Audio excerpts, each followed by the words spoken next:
Hello friend, I am Deepak Kumar, NET JRF and GATE qualify. हमारा target है NET का exam June 2024, जिसके लिए मैं आपको बताने वाला हूँ कुछ important topics, question and point. हमने अपने लास्ट लेक्चर में बात की थी कुछ नेम रिएक्शन की and aromatic, anti aromatic and non aromatic compound की। आज हम बात करने वाले हैं पॉइंट ग्रुप सिमेट्री की, क्योंकि इस टॉपिक से section B and section C में क्वेश्चन आते हैं। क्योंकि सेक्शन बी होता है 2 मार्क्स का एंड सेक्शन सी होता है 10 मार्क्स का, तो यानी हम बोल सकते हैं कि इस टॉपिक से 6 मार्क्स के या उससे भी ज़्यादा नंबर के क्वेश्चन नेट के एग्जाम में आ सकते हैं। क्योंकि वो आपको कोई भी क्वेश्चन देगा और पूछेगा कि किसी भी मॉलिक्यूल या किसी भी कंपाउंड की पॉइंट ग्रुप सिमेट्री क्या होती है। तो आज हम बात करने वाले हैं कि किसी भी कंपाउंड या किसी भी मॉलिक्यूल में पॉइंट ग्रुप सिमेट्री को कैसे आइडेंटिफाई करते हैं। तो चलिए हम बात करते हैं सबसे पहले अपने पॉइंट ऑफ ग्रुप्स यानी कि डी इन्फिनाइट एच की। तो इसको आइडेंटिफाई करने के लिए हमें सबसे पहले ये ध्यान रखना है कि अगर हमारे पास कोई भी ऐसा मॉलिक्यूल या ऐसा कंपाउंड होगा जिसमें 2 या 3 एलिमेंट प्रेजेंस होंगे, तो उसमें हम एक ट्रिक यूज़ करेंगे। हम सबसे पहले देखेंगे कि भाई अगर उसके अंदर प्लेन ऑफ सिमेट्री है। प्लेन ऑफ सिमेट्री का मतलब होता है कि अगर कोई भी मॉलिक्यूल को हम अगर बीच में से प्लेन डालते हैं, सेंटर से बीच बीच में से, और वो अगर आइडेंटिकल एलिमेंट में डिवाइड हो जाए, यानी कि इक्वल पार्ट में डिवाइड हो जाए, और उसके दोनों जो पार्ट होंगे बोथ वाले वो दोनों क्या से हों, आइडेंटिकल हों, तो ऐसे मॉलिक्यूल को हम बोलेंगे क्या, प्लेनो सिमेट्री। तो सबसे पहले हम बात करते हैं किसी ऑक्सीजन की। ऑक्सीजन की जो स्ट्रक्चर होती है कि ऑक्सीजन डबल बॉन्ड ऑक्सीजन, अगर हम इसके बीच में यहाँ प्लेन डालें, तो जब ये प्लेन यानी कि जब ये मॉलिक्यूल डिवाइड होगा तो इसके बोथ साइड में क्या है, दोनों आइडेंटिकल ग्रुप प्रेजेंस है, यानी कि इधर भी ऑक्सीजन है, इधर भी ऑक्सीजन है। तो हम बोल सकते हैं कि ये क्या है, प्लेनो सिमेट्री, यानी कि ऐसे मॉलिक्यूल जिसमें 2 या 3 एलिमेंट प्रेजेंस होंगे। और ऑक्सीजन में क्या है, 2 एलिमेंट प्रेजेंस होंगे, और इसमें क्या है, प्लेनो सिमेट्री। तो हम इसे बोल सकते हैं कि इसके अंदर डी इन्फिनाइट एच, तो हम बोल सकते हैं कि इसके अंदर D infinite H point group symmetry presence होती है। हम बात करते हैं अपने अगले एग्जाम्पल की, यानी कि N2। तो N2 में भी सेम क्या है कि अगर यहाँ पे हम बीच से सेंटर डालते हैं, यानी कि बीच से प्लेन डालते हैं, तो इसके बोथ साइड के हैं दोनों आइडेंटिकल एलिमेंट प्रेजेंस होते हैं। तो हम बोल सकते हैं कि इस मॉलिक्यूल के अंदर भी क्या है, प्लेनो सिमेट्री प्रेजेंस है। तो यानी कि इसमें भी कौन से पॉइंट ग्रुप होगा, यानी कि इसके अंदर भी D infinite H point group symmetry presence होगी। अगला एग्जाम्पल हमारा H2। तो H2 के अंदर भी क्या होगा, प्लेनो सिमेट्री होगी। तो इसकी भी क्या होगा, point of group D infinite H, या हम बोल सकते हैं Cl2, या बोल सकते हैं कि CO2 कार्बन डाइऑक्साइड, क्योंकि इसकी भी शेप क्या होती है, कार्बन के बोथ साइड में क्या होते हैं, ऑक्सीजन प्रेजेंस होते हैं जो डबल बॉन्ड से अटैच होते हैं।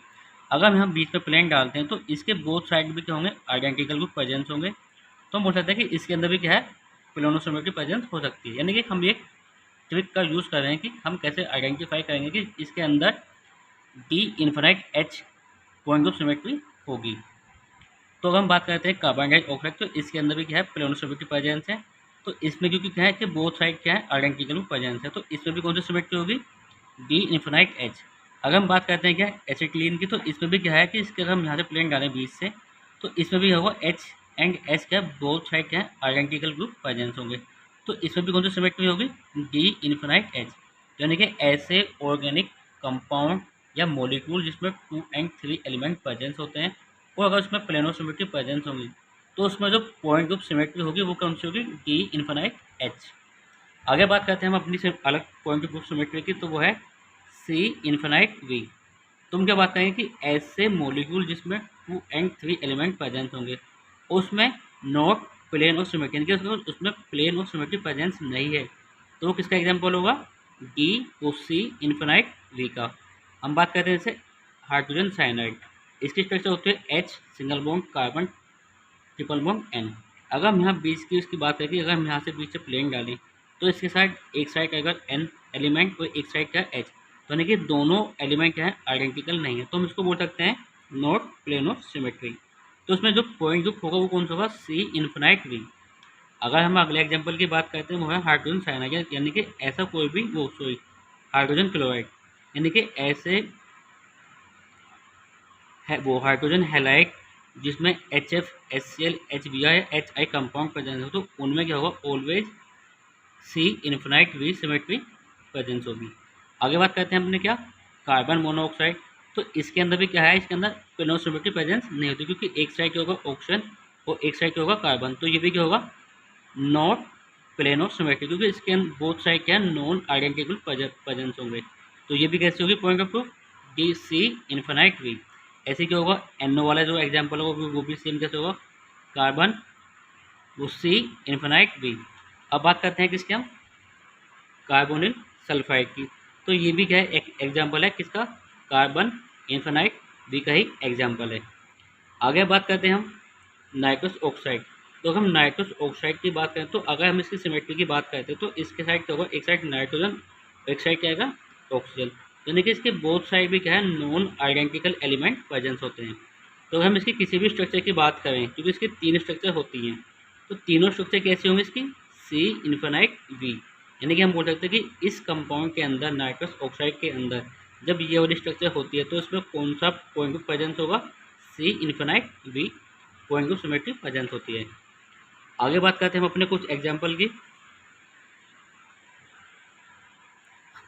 आगे बात करते हैं C2H, यानी कि हमें अब देखना है कि ऐसे कंपाउंड जो ट्रांसफॉर्म में प्रेजेंस होते हैं, अगर वो ट्रांसफॉर्म में होंगे तो यानी कि वहाँ पे कौन सी सिमेट्री होगी, C2H। हम बात करते हैं पहले डाइक्लोरोइथेन की। अगर हमें इसको इस फॉर्म में कन्वर्ट करके, इस फॉर्म में क्या है ये ट्रांसफॉर्म, यानी कि यहाँ पे एक Cl यहाँ पे आ गया और एक Cl यहाँ पे है, या बोल सकते हैं कि एक हाइड्रोजन यहाँ पे, एक हाइड्रोजन यहाँ पे, यानी कि दोनों एलिमेंट क्या है, ट्रांसफॉर्म में। और जब भी कभी हमें ट्रांसफॉर्म एलिमेंट कोई भी कंपाउंड दिखाई देगा तो उसमें कौन सी सिमेट्री होगी, C2H। ऐसी बात करते हैं किसकी एग्जाम्पल की, एसिटिलीन की। अगर वो आपको एग्जाम में एसिटिलीन का कंपाउंड इस फॉर्म में देगा और ये क्या है, दोनों हाइड्रोजन एक दूसरे के ट्रांसफॉर्म है, तो यहाँ पे कौन सी सिमेट्री होगी, C2H। या फिर हम देखते हैं कि ये दोनों जो कंपाउंड है इनमें क्या है, Cl एंड Cl दोनों कैसे हैं, ट्रांसफॉर्म में, तो इसमें भी क्या है, दोनों एक दूसरे के ट्रांसफॉर्म में, तो यहाँ पे कौन सी सिमेट्री होगी, C2H। यानी कि ऐसे कंपाउंड जिसमें ट्रांसफॉर्म प्रेजेंस होती है तो उसमें क्या होंगे, C2H सिमेट्री प्रेजेंस होगी। लेकिन अगर वो कंपाउंड सिस फॉर्म में प्रेजेंस हो, या बोल सकते हैं पोलर कंपाउंड जो होगा उसमें कौन सी सिमेट्री होगी, C2P। हम बात करते हैं फिर अगेन डाइक्लोरोइथेन की। तो हम बात देखते हैं कि इसमें क्या है कि दोनों हाइड्रोजन और दोनों Cl कैसे हैं, सेम साइड, यानी कि ये क्या है, सिस फॉर्म, तो इसमें क्या होगी, C2V सिमेट्री। अगर वो आपको एग्जाम में इस टाइप की शेप बना के दे तो इसमें भी क्या है कि दोनों हाइड्रोजन एक साइड है और दोनों Cl एक साइड है, तो ये भी क्या है, सिस फॉर्म ही है, तो इसमें भी कौन सी सिमेट्री होगी, C2V सिमेट्री होगी। या बोल सकते हैं कि 1,2 डाइक्लोरोबेंजीन। तो यानी कि अगर इसके हम दोनों एग्जाम्पल की बात करें कि जब ये ऑर्थो पोजीशन पे होगा और मेटा पोजीशन पे होगा तो दोनों ही केस में इसकी सिमेट्री कैसी होगी, C2V सिमेट्री होगी। लेकिन अगर हम बात करते हैं ऑक्सीजन की, तो ऑक्सीजन क्या है, एक पोलर कंपाउंड होता है, तो इसी वजह से क्या होगी, क्योंकि इसमें क्या है पोलरिटी प्रेजेंस होती है, तो इसकी जो सिमेट्री होगी H2 की वो होगी क्या, C2V सिमेट्री। अगर हम बात करते हैं किसकी, अगेन एसिटिलीन की। अगर वो आपको एग्जाम में इस टाइप की स्ट्रक्चर बना के दे, क्योंकि इसमें क्या दोनों हाइड्रोजन क्या है, सेम साइड हैं, तो यह सिस फॉर्म है, तो इसकी सिमेट्री कैसी होगी, C2V। अब बात करें तो फ्लोरीन, तो फ्लोरीन भी क्या होता है, पोलर कंपाउंड होता है, तो इसकी सिमेट्री कैसी होगी, C2V। तो यानी कि हम बोल सकते हैं कि जो ट्रांस सिस फॉर्म में प्रेजेंस होगा उसकी सिमेट्री कैसी होगी, C2V, और जो सिस फॉर्म में प्रेजेंस होगा उसकी सिमेट्री होगी C2H सिमेट्री। और अगर आपको कोई ऐसा कंपाउंड या ऐसा मॉलिक्यूल दिखा है जिसमें 2 या 3 एलिमेंट प्रेजेंस होते हैं, तो उसमें हमें क्या चेक करना है, उसमें हमें चेक करना है क्या, plano symmetry and non plano symmetry. अगर प्लेनो सिमेट्री होगी तो वो क्या होगा, D इन्फिनाइट H। अगर प्लेनो सिमेट्री प्रेजेंस नहीं होगी तो वो क्या होगा, C इन्फिनाइट V। अगर बात करते हैं कुछ एग्जाम्पल की जो एग्जाम में डायरेक्ट आ जाते हैं, सीधे पूछ लेता है कि कौन सी उसमें सिमेट्री प्रेजेंस होंगी, तो हम बात करते हैं point group of some common molecule की। हम बात करते हैं अगर चेयर फॉर्म की तो उसमें होती है D3D। बोट फॉर्म की बात करते हैं तो वो होती है C2V। अगर हम बात करते हैं डाइबोवेने की B2H6 तो उसमें होती है D2H। अगर हम बात करते हैं कि किसी भी इथेन कंपाउंड की तो वो कैसा होगा, स्टैगर्ड फॉर्म में होगा, क्योंकि इक्लिप्स फॉर्म होती है, एक स्टैगर्ड फॉर्म होती है। अगर वो स्टैगर्ड की बात करता हो तो उसमें होगा B3D। अगर हम बोराजीन की बात करें कि B3N3H6 और इसको बोलते हैं क्या, इनऑर्गेनिक बेंजीन, तो इसके अंदर कौन सी सिमेट्री होगी, D3H। तो अगर आपको ऐसे कंपाउंड दिखाई जैसे NH3 CH4 CH3Cl या CHCl3 तो उसमें कौन सी सिमेट्री होती है, C3V। अगर आपको कंपाउंड दिखाई देगा BF3 या PCl5, इनके बोल सकते हैं ट्राइगोनल, बाइपिरामिडल या ट्राइगोनल, तो उसकी सिमेट्री कैसी होगी, D3 एच। अब बात करते हैं अपने नेक्स्ट एग्जाम्पल की। अगर वो पूछता आपसे बेंजीन के बारे में कि बेंजीन की में कौन सी सिमेट्री प्रेजेंस होती है, तो बेंजीन में होती है D6H सिमेट्री। CH4 में होती है टेट्राहेड्रल। और SF6 की स्ट्रक्चर कैसी होती है, ऑक्टेट्रल, तो उसमें होती है OH सिमेट्री प्रेजेंस। IF7 में होती है D5H। और इसकी बात करते हैं B12H12 एंड नेगेटिव 2 चार्ज, तो इसकी सिमेट्री होती है क्या, IH। अगर हम बात करते हैं कि इसकी C2H यानी कि इथेन की, उसने कोई भी, अगर आपको कोई भी कंफर्मेशन नहीं दिया कि ये ना तो स्टैगर्ड है ना ही इक्लिप्स फॉर्म में है, तो आपको सीधा ही पूछ रहा था कि इस कंपाउंड की पॉइंट ऑफ सिमेट्री क्या होगी, तो आपको क्या बतानी है, C3। इसके अलावा हमारे पास कुछ और एग्जाम्पल है जिसके बारे में हम डिस्कस करते हैं। अगर वो आपसे पूछे H2O2 यानी कि हाइड्रोजन पेरोक्साइड की सिमेट्री पूछता तो उसकी होती है C2। NOCl की पूछता है तो उसमें होती है CS। अगर वो आपको ऐसा कार्बन है जिसकी चारों सिमेट्री कैसी है, ठीक है, चारों क्या है, इसमें डिफरेंट डिफरेंट एलिमेंट प्रेजेंट, यानी कि कोई भी कार्बन कंपाउंड की बात करता है तो उसकी क्या होती है, C1। SO3 में होती है D3H। अगर हम बात करते हैं कि इसकी D2Cl4, ऐसा नहीं कि जब इसकी जो स्ट्रक्चर होगी कैसी होगी, प्लेनर इन सॉलिड फॉर्म में, तो वो कैसी होगी स्ट्रक्चर, इसमें वो पॉइंट ग्रुप होगा कैसे, D2H। अगर ये कैसी होगी, स्टैगर्ड फॉर्म में होगी, यानी कि गैस फेस में होगी, तो उसकी होती है D2D। आगे बात करते हैं, अगर हम बात करें N2O4 की, तो उसमें होती है D2H। POCl3 में होती है C3V। ओजोन की होती है क्या, C2V। PCl5 की होती है D3H। तो FeSO की होल 5 की होती है D3H। हम बात करते हैं किसी जो कोई भी कंपाउंड टेट्राहेड्रल फॉर्म में होता है तो उसकी कैसी होती है, D। अगर वो आपसे पूछे कि जो ट्विस्ट बोट फॉर्म जो होती है उसकी सिमेट्री क्या हो सकती है, तो उसकी होती है क्या, D2। अगर कोई भी आपको कंपाउंड दे Cl ऑक्सीजन पे नेगेटिव चार्ज, तो क्योंकि इसकी शेप होती है लीनियर, तो इसकी सिमेट्री कैसे होगी, C∞V। तो अगर आपको कंपाउंड दें ClO2 नेगेटिव चार्ज, तो इसकी शेप कैसी होती है, एंगुलर, तो ये कैसे होगा, C2V। अगर आपको दे एग्जाम में कि ClO3 नेगेटिव 1 चार्ज, तो इसकी शेप होती है क्या, पिरामिडल, तो इसकी सिमेट्री कैसे होगी, C3V। आगे बात करते हैं हम कुछ अलग कंपाउंड की, यानी कि जो कोऑर्डिनेशन कंपाउंड होते हैं, यानी कि अगर उन कंपाउंड की आपसे वो सिमेट्री पूछता है, क्योंकि ये जो सिमेट्री ऐसी है कि नेट के एग्जाम में वो कोई भी ऐसा एग्जाम जो केमिस्ट्री से एग्जाम रिलेटेड होता है, यानी कोई भी कॉम्पिटिटिव एग्जाम जो केमिस्ट्री सब्जेक्ट से रिलेटेड होता है, उसमें ये पॉइंट ऑफ सिमेट्री पूछते हैं एग्जाम में। अगर हम बात करते हैं कोऑर्डिनेशन कंपाउंड की, अगर कंपाउंड कैसा होगा, ऑक्टाहेड्रल होगा, तो उसमें सिमेट्री कैसी होगी, OH। अगर वो कैसा होगा, स्क्वायर पिरामिडल होगा, तो उसकी शेप कैसी होगी, C4V। इसमें जो कंपाउंड है, यानी कि यहाँ पे कार्बन मोनोऑक्साइड या हम बोल सकते हैं कोई भी लिगैंड प्रेजेंस होता है, अगर वो सेम होंगे, उसकी शेप कैसी होगी, ऑक्टाहेड्रल। अगर यहाँ पे कोई भी लिगैंड प्रेजेंस होगा, दोनों वो सारे लिगैंड कैसे होंगे, सेम होंगे, तो उसकी शेप कैसी होती है, ऑक्टाहेड्रल। और इसकी पॉइंट ग्रुप क्या होगा, OH। और यहाँ पे अगर 5 लिगैंड सेम होंगे और एक लिगैंड कैसे होगा, डिफरेंट, तो उसकी शेप कैसी होगी, स्क्वायर पिरामिडल। और इसकी पॉइंट ग्रुप कैसे होगा, C4V। और हम बात करेंगे अगर 4 लिगैंड एक से हैं और दोनों कैसे हैं, एक दूसरे के अपोजिट फॉर्म में प्रेजेंस है, दो डिफरेंट है, तो उस टाइम उसकी जो सिमेट्री होगी, स्ट्रक्चर होगी स्क्वायर प्लेनर। और उसकी सिमेट्री कैसी होगी, D4H।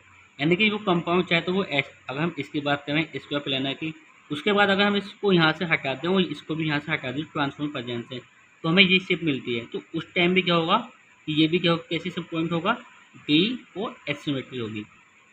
अगर बात करते हैं हम अगले की, अगर हमारे पास कोई भी ऐसी शेप आती है जो क्या होती है, सी शो फॉर्म होती है, यानी कि उस पर क्या है, 4 लिगैंड एक से हैं, 2 अलग हैं, और दोनों क्या है, उनको हमने इस टाइप से अरेंज किया, तो इसकी जो शेप होती है इस टाइम वो कैसी होती है, सी शो। और इसमें जो पॉइंट होगा, पॉइंट ग्रुप होगा, वो होगा C2V।